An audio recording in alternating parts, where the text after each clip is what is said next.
Good evening. I'm William Cooper, and you're listening to the Hour of the Time. The BBS is back online, folks, for those of you who are CAGI members. However, we had to purge the user database, so you'll have to log on again, leave a message for the SysOp that you are a CAGI member or a member of the Intelligence Service, and we will upgrade your board clearance. Now, tonight, if you want to check out the board, you won't be able to do anything on it. Just look around. But you can leave your message so that we can have you upgraded tomorrow when we move the computer over here. Right now, it is at this phone number, and it's online, 602-333-4578. That's 602-333-4578. Tomorrow morning, it will be taken offline. It will be brought to the Research Center and Library. And the new number will be 602-337-2592. That's 602-337-2592. There are over 2,000 files of legal information, common law information, constitutional information, intelligence information, who done what to who when, and the things that you never dreamed of in your entire life, I guarantee you. Also, folks, I need you to do something right away. There's a bill in Congress that is coming up for a vote. Now, this has got to be done now, folks. You must phone your congressman. It's H.R. 3261. Phone your congressman, not your senator. Your congressman, not your senator. Okay? And keep phoning, and keep phoning, and keep phoning. The name of the bill is H.R. House Resolution 3261. That's House Resolution 3261. Again, House Resolution 3261. You must begin calling now, and you must continue to call. This is a bill that will literally force the IRS to deal legally instead of under the color of law. It will make individual agents responsible for their own legal costs and litigation costs and court judgments arising from arbitrary, capricious, or malicious acts and for other purposes. You must press your congressman to pass this bill. You must do it, ladies and gentlemen. If you don't, then you're going to still have a hard time, a hard road ahead with the illegal, unconstitutional, criminal Internal Revenue Service. Do that now. If you don't know the number of your congressman, call tomorrow, and we'll give it to you. If you're too lazy to find out any other way, we'll give it to you, and we won't give you a hard time. Call us tomorrow at 602-337-2562. That's 602-337-2562. We'll give you the number of your state congressman, your state representative. Okay? Now, I hope you all have pen and paper ready, because tonight, ladies and gentlemen, is a big night. It's the beginning of a long series. We're going to repeat what we broadcast in late May or early June 1992 on mind control, and we're going to bring you up to date with a lot of new information. This series could take 3 or 4 weeks. I guarantee you it's going to take all of this week with no problems whatsoever. So, don't go away. You don't even want to miss 1 second of this series or any of the broadcasts in this series.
Mind control in America.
Tonight's broadcast, ladies and gentlemen, is based upon a series of articles in the Napa Sentinel.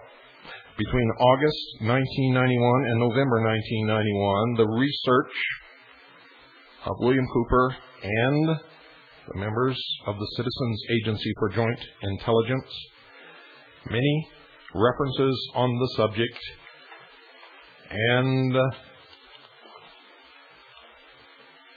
I'm going to read you a short bibliography. Acid Dreams by Martin Lee and Bruce Schlain. From the Belly of the Beast by Jack Henry Abbott.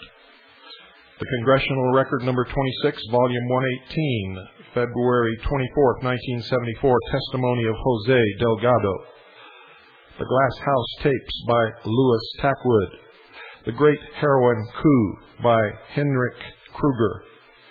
Individual Rights in the Federal Role in Behavior Modification, 93rd Congress, Second Session, 1974, Sam Ervin, Senate Subcommittee on Constitutional Rights. The Last Hero, Wild Bill Donovan by Anthony Cave Brown. Mind Control by Peter Schrag. The Mind Stealers by Samuel Chavkin. Matador with a radio stops wild bull. New York Times, May 17, 1965. Operation Mind Control by Walter Bullitt. The Phoenix Program by Douglas Valentine. The Physical Control of the Mind by Jose M.R. Delgado, M.D. The Politics of Heroin in Southeast Asia by Alfred McCoy.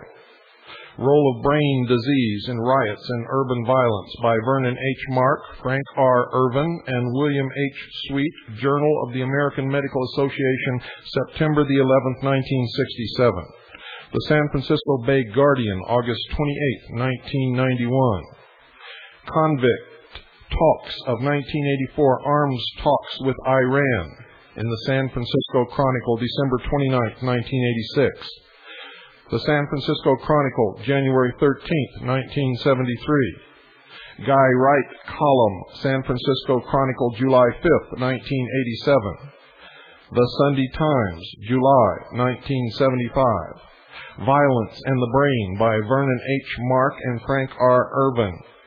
War on the Mind, The Military Uses and Abuses of Psychology by Peter Watson. Were We Controlled by Lincoln Lawrence. Why Was Patricia Hearst Kidnapped by Mae Brussell, The Realist, and other select readings. Mae Brussell was so close to the truth, ladies and gentlemen, she was eventually murdered. And her library was taken over by people who have done nothing since to get close to the truth. Just keep you confused and going around in circles. There was just a small news announcement on the radio in early July.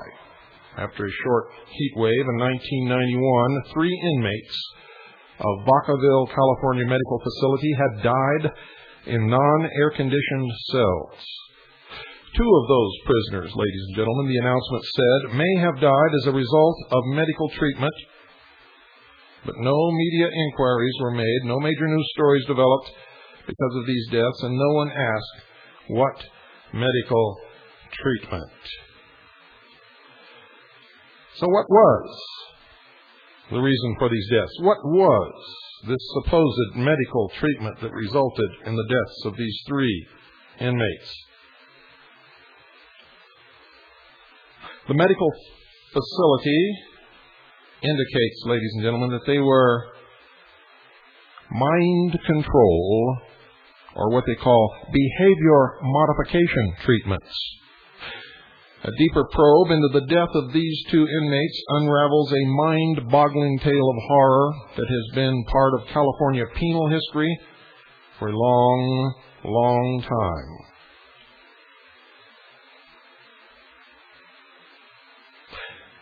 And it is, of course, one that caused national outcries less than 2 decades ago. Most of you will not remember. But mind control experiments have been a part of California for decades, ladies and gentlemen, and they permeate the mental institutions and prisons. Another very famous location of mind control experiments by the Central Intelligence Agency and others is the nation of Canada. But it's not just in the penal society that mind control measures have been used. You see, minority children were subjected to experimentation at abandoned Nike missile sites. Veterans who fought for American freedom were also subjected to the programs. Without their knowledge, of course.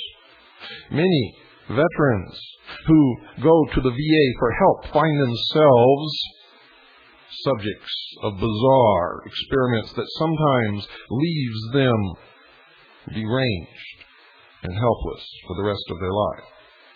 Funding and experimentations of mind control have been a part of the United States Health, Education, and Welfare Department, the Department of Veterans Affairs, the Central Intelligence Agency through the Phoenix Program, which Bobo Gritz claims to have been a part of, the Stanford Research Institute, the Agency for International Development, the Department of Defense, the Department of Labor, the National Institute of Mental Health, the Law Enforcement Assistance Administration, and the National Science Foundation.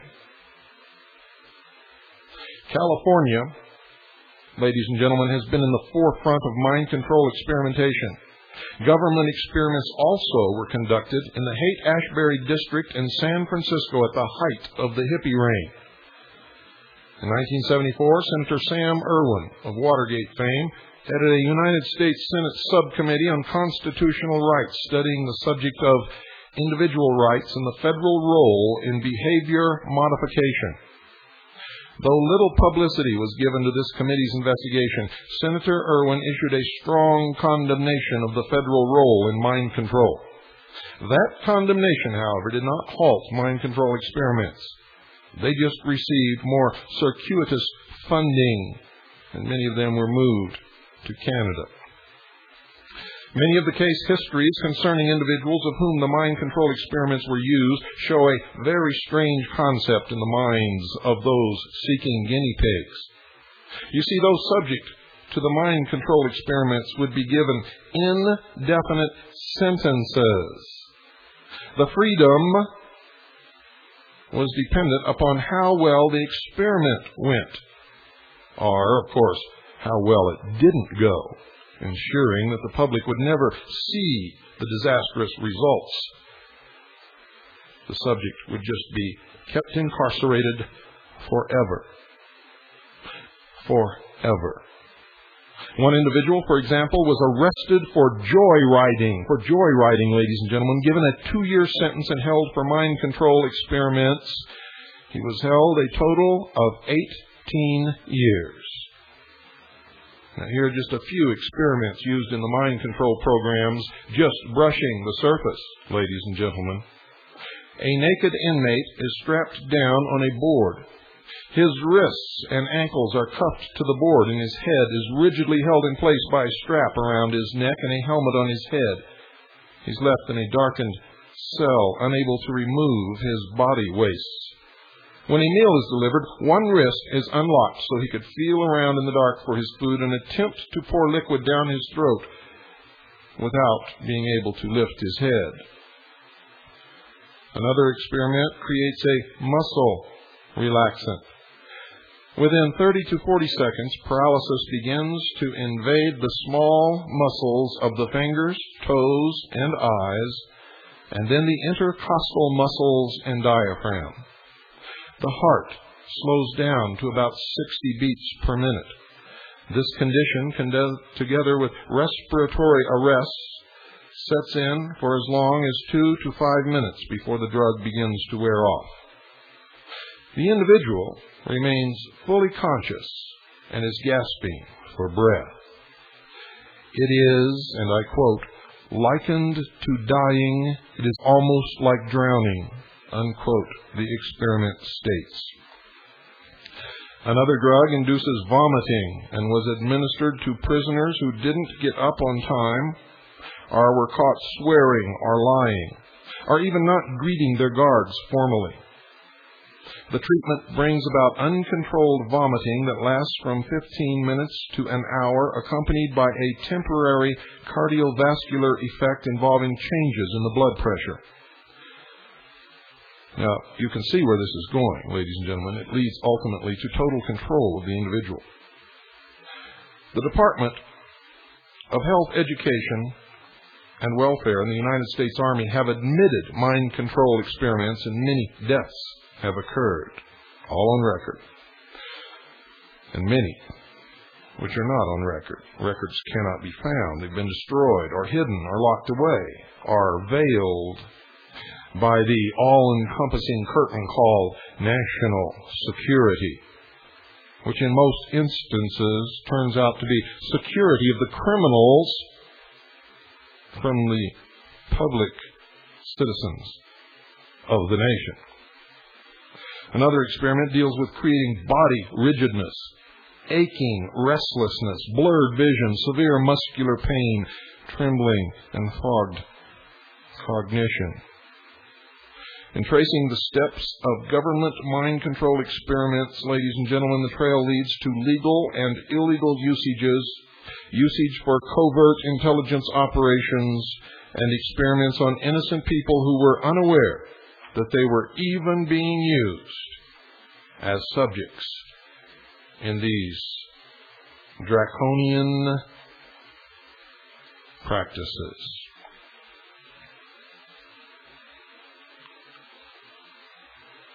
There was a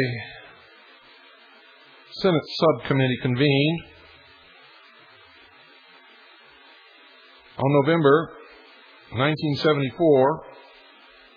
The Subcommittee on Constitutional Rights investigated federally funded behavior modification programs with emphasis on federal involvement in and the possible threat to individual constitutional rights of behavior modification, especially involving inmates in prisons and mental institutions. Can you imagine being mentally ill to where you cannot make your own decisions? You're in a state of torment, indecision, and confusion already. And someone singles you out and begins to use you against your will, without your capacity to really even know what is happening, in one of these terrible experiments, which can lead to total insanity with the hope of no cure ever, and many, many other side effects and results and outcomes. The Senate committee, ladies and gentlemen, was appalled. Can you imagine that? They were appalled after reviewing documents from the following sources. The Neuro Research Foundation's study entitled The Medical Epidemiology of Criminals, the Center for the Study and Reduction of Violence from UCLA, and the Closed Adolescent Treatment Center. Where are your children right now? A national uproar was created, folks, by various articles in 1974 which prompted the Senate investigation, but after all these years, the news that 2 inmates at Vacaville may have died from these same experiments indicates that though a nation was shocked in 1974, little was done to correct the experimentations. And in 1977, a Senate subcommittee on health and scientific research chaired by Senator Ted Kennedy focused on the CIA's testing of LSD on unwitting citizens. Only a mere handful of people within the CIA knew about the scope and details of the program.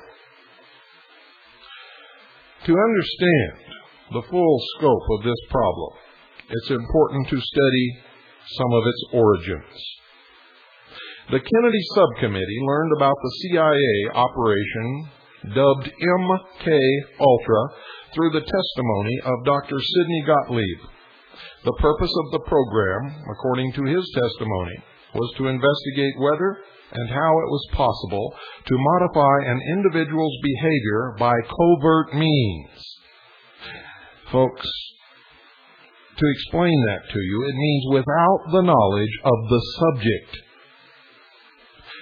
I'll say that again. Investigate whether and how it was possible to modify an individual's behavior by covert means. This will all begin to take on special meaning to you at some point later on in this series. Claiming the protection of the National Security Act, Dr. Gottlieb was unwilling to tell the Senate subcommittee what had been learned or gained by these experiments. He did state, however, that the program was initially engendered by a concern that the Soviets and other enemies of the United States would get ahead of the United States in this field. Through the Freedom of Information Act, researchers are now able to obtain documents detailing the MK Ultra program and other Central Intelligence Agency behavior modification projects in a special reading room located on the bottom floor of the Hyatt Regency in Roslyn, Virginia.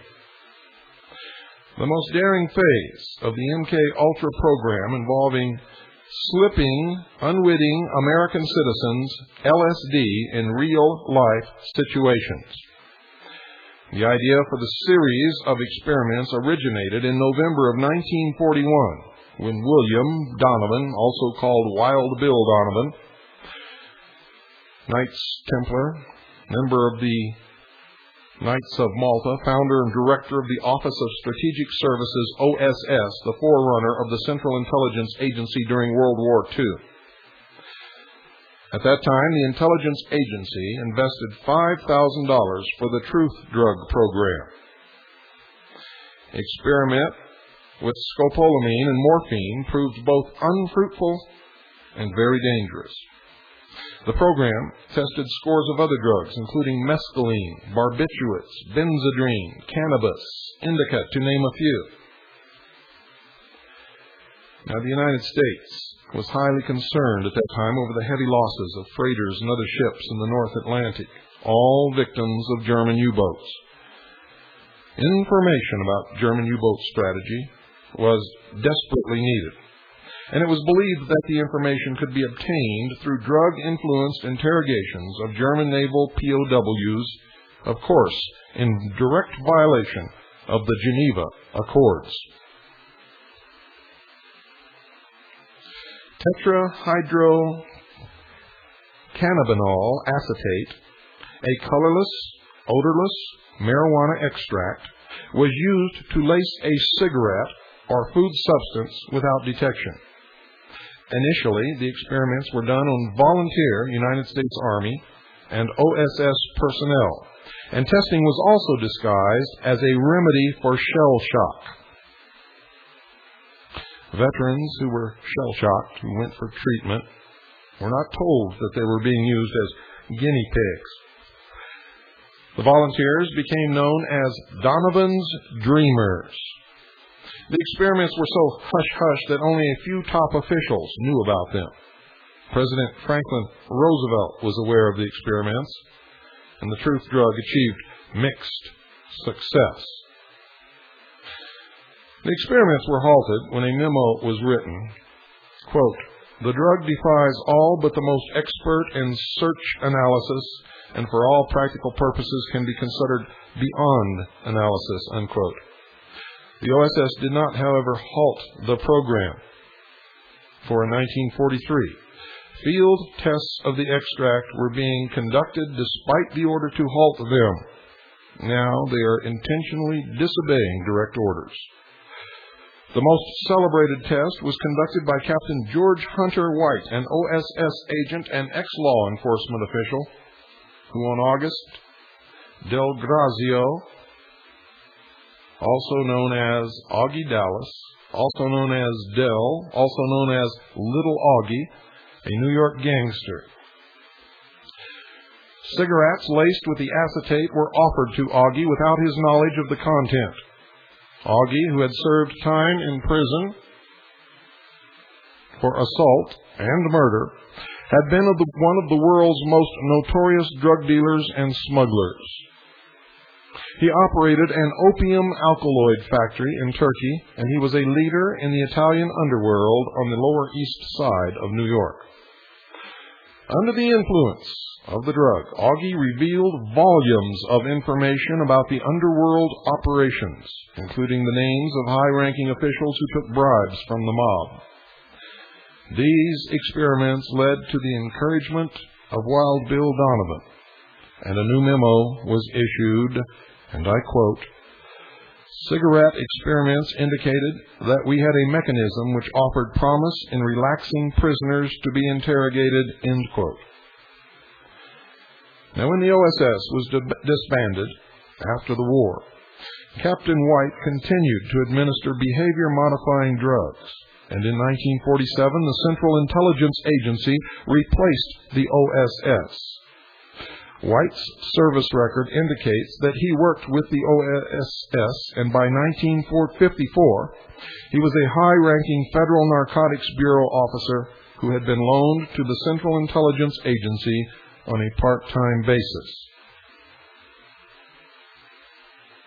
White rented an apartment in Greenwich Village, equipped with one-way mirrors, surveillance gadgets, and disguised himself as a seaman. White drugged his acquaintances with LSD and brought them back to his apartment. In 1955, the operation shifted to San Francisco. In San Francisco, safe houses were established under the code name Operation Midnight Climax. Midnight Climax hired prostitute addicts who lured men from bars back to the safe houses after their drinks had been spiked with LSD. White filmed the events in the safe houses. The purpose, ladies and gentlemen, of these national security brothels was to enable the Central Intelligence Agency to experiment with the act of lovemaking for extracting information from men. The safe house experiments continued until 1963, until Central Intelligence Agency Inspector General John Ehrman criticized Richard Helms, the director of the Central Intelligence Agency and father of the MK Ultra project. Ehrman charged the new director, John McCone, had not been fully briefed on the MK Ultra project when he took office, and that the concepts involved in manipulating human behavior are found by many people within and outside the agency to be distasteful and unethical. Wouldn't you say that that is quite an understatement, being as these experiments were being conducted on innocent, unsuspecting, unknowing, and unconsenting American citizens?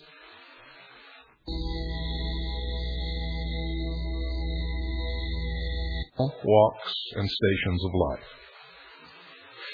He went on to state that the rights and interests of U.S. citizens are placed in jeopardy. How nice of them to realize such a thing. But as you will see,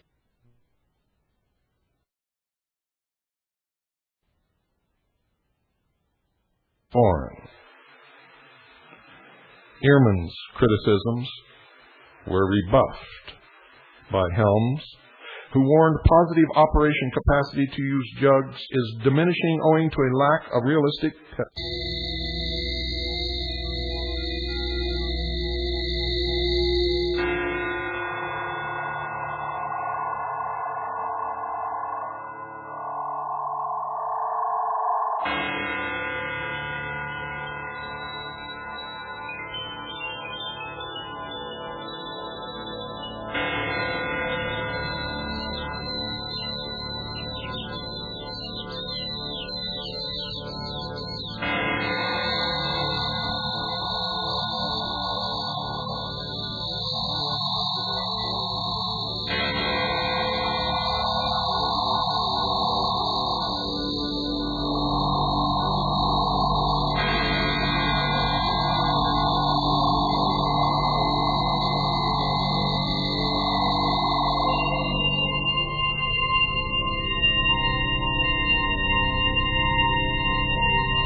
The hour of the time, ladies and gentlemen, is heard on the Omega satellite network, Galaxy 3, Channel 17, 5.8 wideband audio, and on WWCR worldwide shortwave radio 5.810 megahertz on your dial. The hour of the time is brought to you by Swiss America Trading. They specialize in hard assets, non-reportable, non-confiscatable assets that you can use to protect what you have worked so hard during your life together for the future financial stability of your family.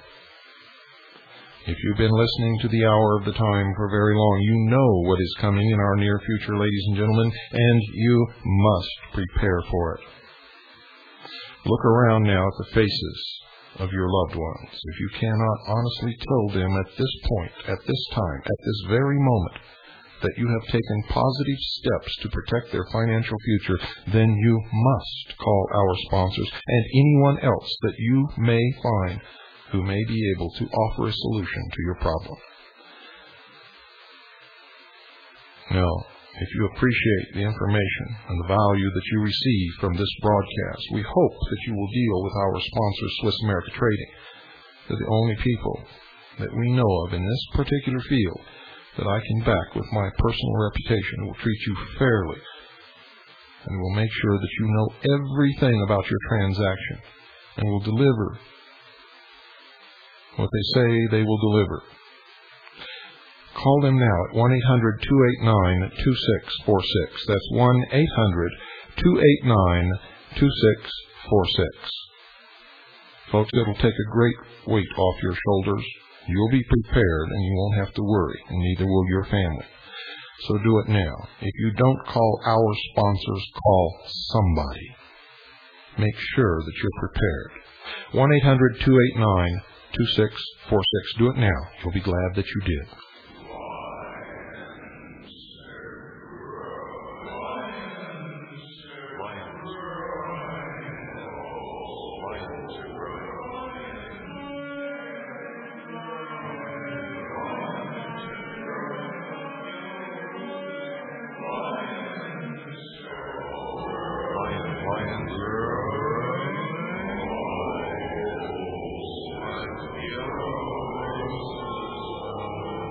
Lions are growing like yellow roses on the wind.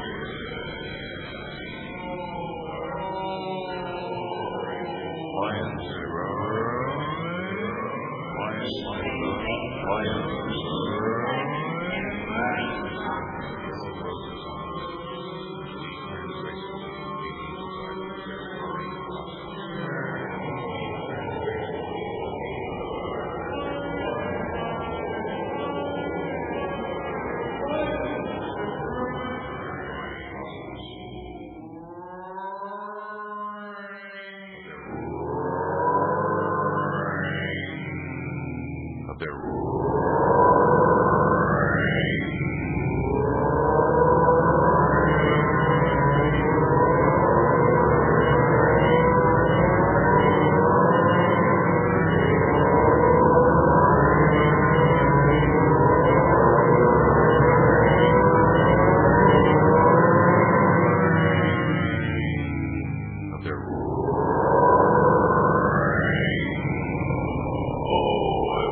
Tests, ladies and gentlemen, were necessary, Helms stated, to keep up with the Soviets. But in 1964, ladies and gentlemen, Helms had testified before the Warren Commission investigating the assassination of President John Kennedy that, and I quote, Soviet research has consistently lagged 5 years behind Western research. Was he lying? Upon leaving government service in 1966, Captain White wrote a startling letter to his superior. In the letter to Dr. Gottlieb, Captain White reminisced about his work in the safe houses with LSD. His comments were frightening. I quote from that letter. I was a very minor missionary, actually a heretic, but I toiled wholeheartedly in the vineyards because it was fun, end quote. White wrote, and I quote again, where else could a red-blooded American boy lie, kill, cheat, steal, rape, and pillage with the sanction and blessing of the All-Highest, end quote. Though the CIA continued to maintain drug experiments in the streets of America, ladies and gentlemen, after the program was officially canceled, the United States reaped tremendous value from it, according to their own testimony. With George Hunter White's connection to underworld figure Little Augie, connections were made with mafia kingpin Lucky Luciano, who was in Dannemora prison. Luciano wanted freedom. The mafia wanted drugs, and the United States wanted Sicily. The date was 1943. Augie was the go-between between Luciano and the United States War Department. Lucky Luciano was transferred to a less harsh prison and began to be visited by representatives of the Office of Naval Intelligence and from underworld figures such as Meyer Lansky. A strange, very strange alliance was formed between the United States intelligence agencies and the mafia, who controlled the West Side docks in New York. And it continues to this very day. Luciano regained active leadership in organized crime in America with the help of those sworn to protect and defend the Constitution against all enemies, foreign and domestic. The United States intelligence community utilized Luciano's underworld connections in Italy. In July of 1943, Allied forces launched their invasion of Sicily, the beginning push into occupied Europe. General George Patton's 7th Army advanced through hundreds of miles of territory that was fraught with difficulty, booby-trapped roads, snipers, confusing mountain topography, all within close range of 60,000 hostile Italian troops. And all this was accomplished in 4 days. A military miracle, even for General George S. Patton. Senate Estes Kefauver's Senate Subcommittee on Organized Crime asked in 1951 how all this was possible. The answer, ladies and gentlemen, was that the mafia had helped to protect roads from Italian snipers, served as guides through treacherous mountain terrain, and provided needed intelligence to Patton's army. The part of Sicily which Patton's forces traversed had at one time been completely controlled by the Sicilian mafia. Under Benito Mussolini smashed it through the force of police repression. Just prior to the invasion, it was hardly even able to continue shaking down farmers and shepherds for protection money. But the invasion changed all this, and the United States of America put the mafia back into power. And the mafia went on to play a very prominent and well-documented role in the American military occupation of Italy. The expedients of war opened the doors to American drug traffic and mafia domination.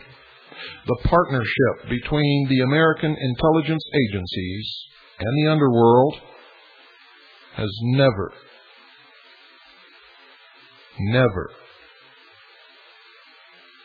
been shaken.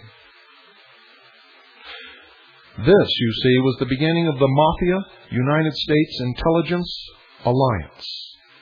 An alliance that lasts to this very day and helped to support the covert operations of the Central Intelligence Agency, such as the Iran-Contra operations.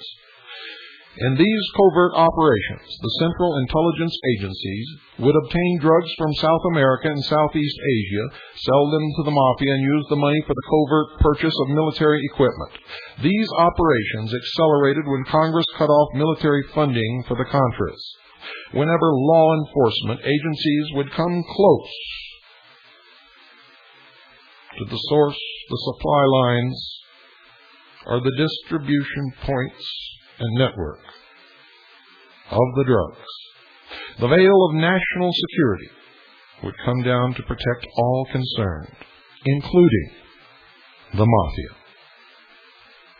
Every sincere effort and investigation into the source of drugs coming into the United States of America have ended up against a solid curtain that has come down in front of the investigators, forbidding any further research on their part. That curtain is called the national security. One of the Allies' top occupation priorities in those days was to liberate as many of their own soldiers from garrison duties so that they could participate in the military offensive. In order to accomplish this, Don Calleguero's Mafia were pressed into service, and in July of 1943, the Civil Affairs Control Office of the United States Army appointed him mayor of Villalba, and other mafia officials as mayors of other towns in Sicily. As the northern Italian offensive continued, Allied intelligence became very concerned over the extent to which the Italian communist resistance to Mussolini had driven Italian politics to the left. Community Party membership had doubled between 1943 and 1944. That's Communist Party membership, folks, had doubled between 1943 and 1944. Huge leftist strikes had shut down factories, and the Italian underground fighting Mussolini had risen to almost 150,000 men. By mid-1944, the situation came to a head, and the United States Army terminated arms drops to the Italian resistance and started appointing mafia officials to occupation administration posts.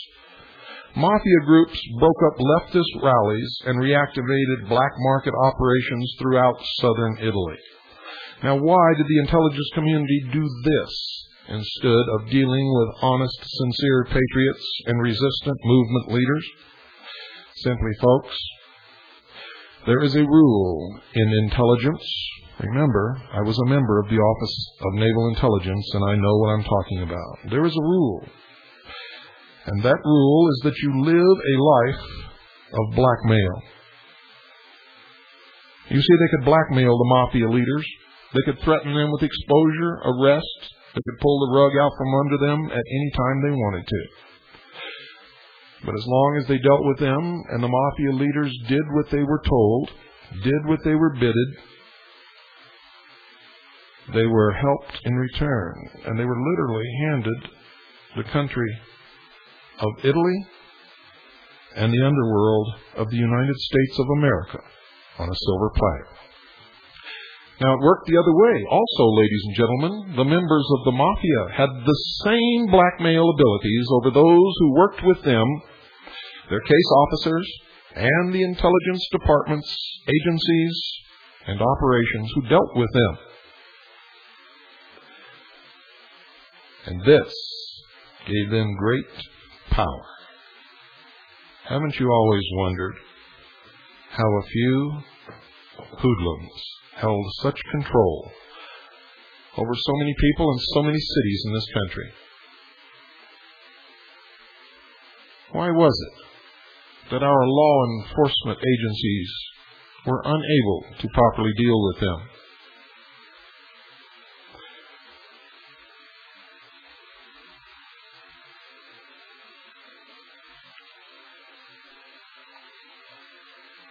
I think it is something that all Americans need to know, need to think about, and we need to begin to put together solutions so that these things can never happen again. And how can we do that? When the very foundation of the nation is slipping out from within our grasp. The Constitution itself is in danger. But it's in danger, folks, because of years and years and years of these powerful members of the intelligence community and secret societies who have been destroying, subverting the nation from within, often using the guise of patriotism to coerce good men and women to help them in the destruction of this country, not realizing that in their zeal and patriotism they were actually helping to destroy the nation.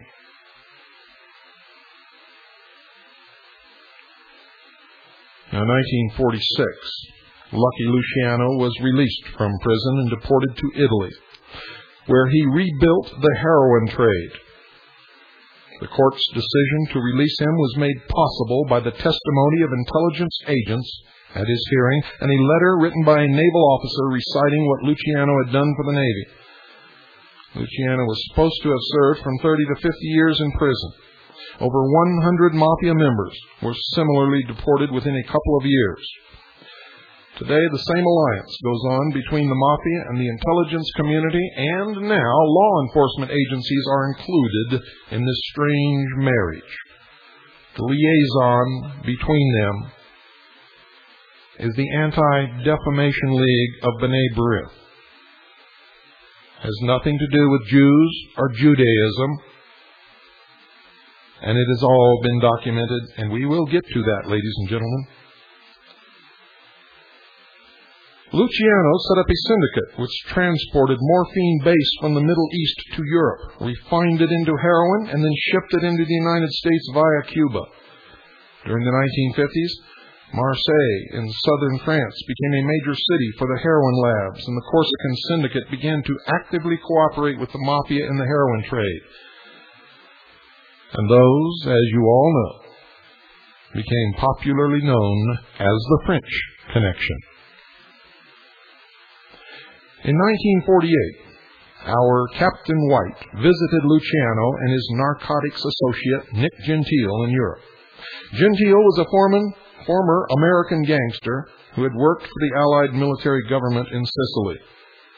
By this time, the Central Intelligence Agency was already subsidizing Corsican and Italian gangsters to oust communist unions from the port of Marseille. American strategic planners saw Italy and southern France as extremely important for their naval bases as a counterbalance to the growing naval forces of the Soviet Union. CIO AFL organizer Irving Brown testified that by the time the Central Intelligence Agency subsidies were terminated in 1953, the United States support was no longer needed because the profits from the heroin traffic was sufficient to sustain operations. Every member of every agency, of every intelligence organization in this country knows every single bit of this, ladies and gentlemen. Yet Lieutenant Colonel James Bobo Gritz claims he didn't know anything about no drug smuggling into this country until he heard it from a third world drug lord named Kunsa. And he is a liar. Lieutenant Colonel James Bobo Gritz was a highly placed intelligence officer of the United States Army and was, in fact, the commander of Operation Watchtower in Central America. The duties of Operation Watchtower, ladies and gentlemen, was to provide the navigational towers which the drug traffic and arms planes used to fly from their clandestine bases in Central and South America into military and Central Intelligence Agency bases in the United States with their cargo. The other duties of Operation Watchtower was to protect and provide for the security of those arms and drug flights.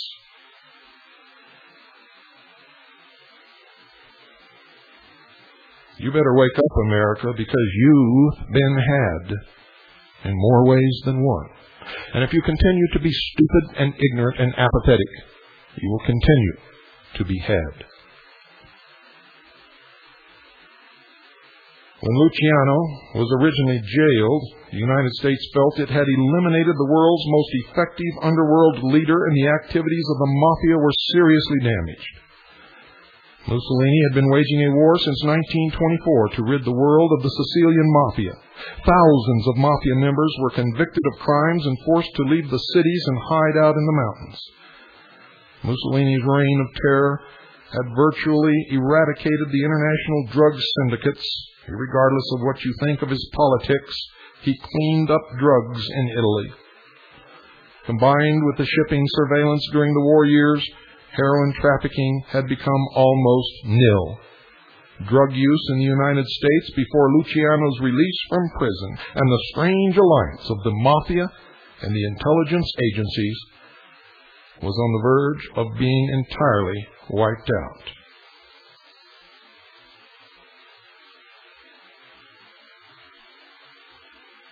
Ladies and gentlemen, don't miss tomorrow night, or any night for that matter in this series. If you do, I guarantee you will be sorry. For you are going to have your eyes opened like you have never had them opened before. And I'm going to reach out and slap you upside the head with a 2x4 as hard as I can. You will form your militia units. You will prepare. And when the time comes, you will fight for your freedoms. Good night. And God bless you all.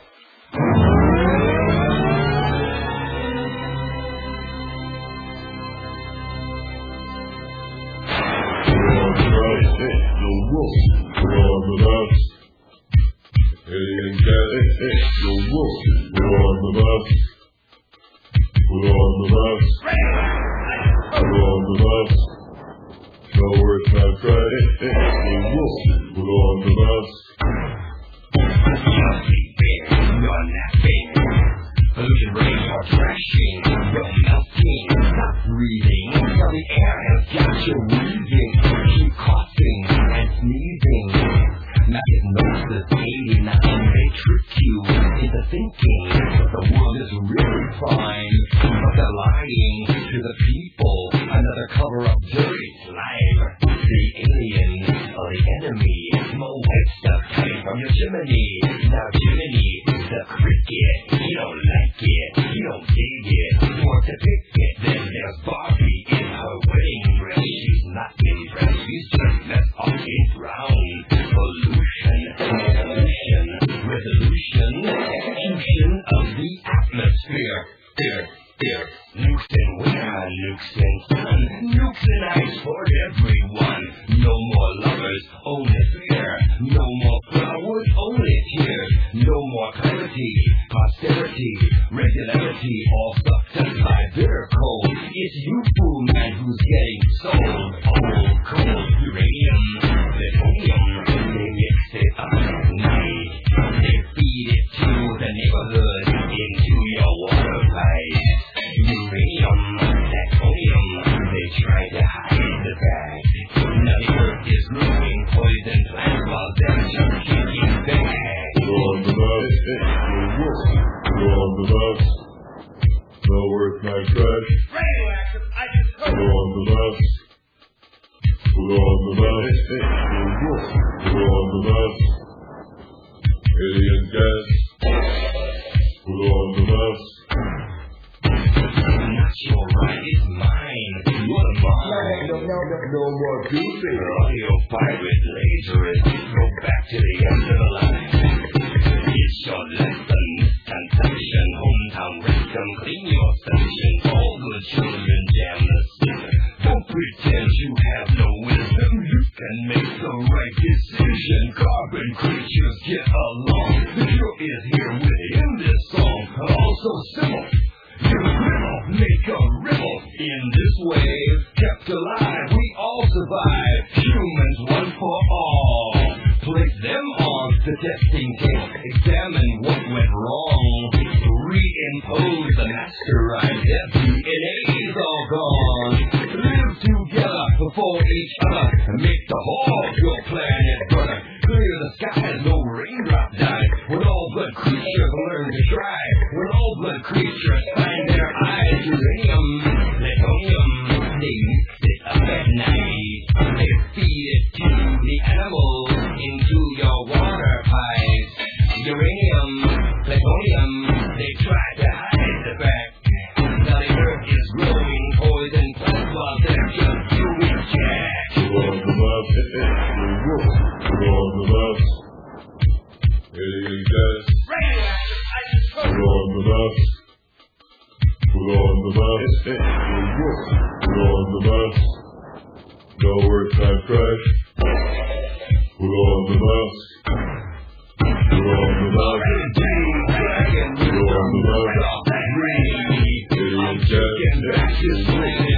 on the bus.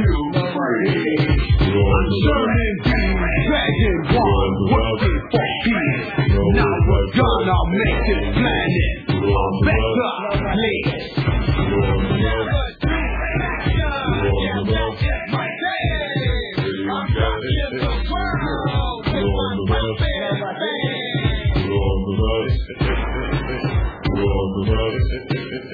No earth night crash.